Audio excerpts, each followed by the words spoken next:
Alors, on va faire un point sur les fonctions affines. Donc, définition, caractérisation, représentation graphique, etc. Tout ce que ça implique.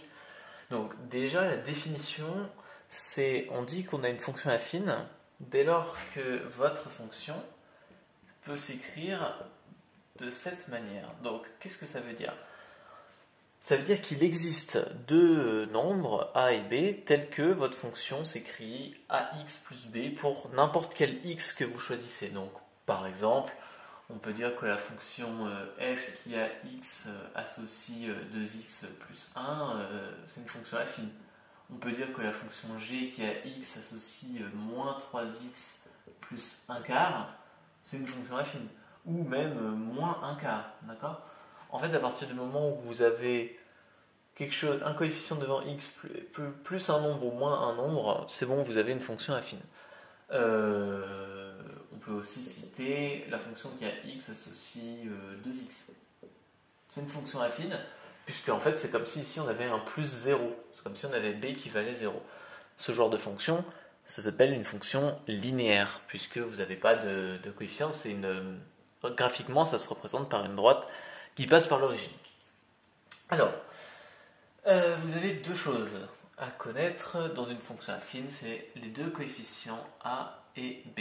Le coefficient a, ça s'appelle le coefficient directeur.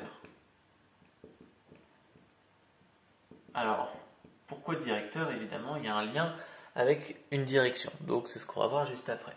Et b, ça s'appelle l'ordonnée à l'origine. Alors là, tout est dans le titre, hein. C'est-à-dire que l'origine c'est 0, donc finalement c'est quand x vaut 0, c'est ce que vaut votre fonction. Évidemment, il faut remplacer x par 0, ça fait a fois 0, 0, plus b, il reste que b. Donc b, c'est bien la valeur de votre fonction en 0.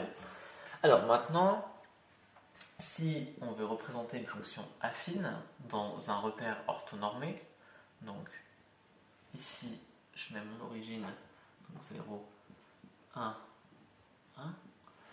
Une fonction affine, ça se représente par une droite. Donc par exemple, hop, voilà. Là, j'ai une fonction affine. Okay, donc on peut, voilà, on prolonge. Alors,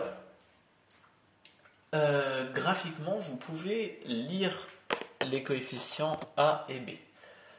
Comment faire? Vous pouvez commencer par b. Graphiquement, ici, il suffit que je regarde en 0 où est ma droite. Elle est ici. Donc, b, il est là. Vous obtenez ainsi la valeur de b.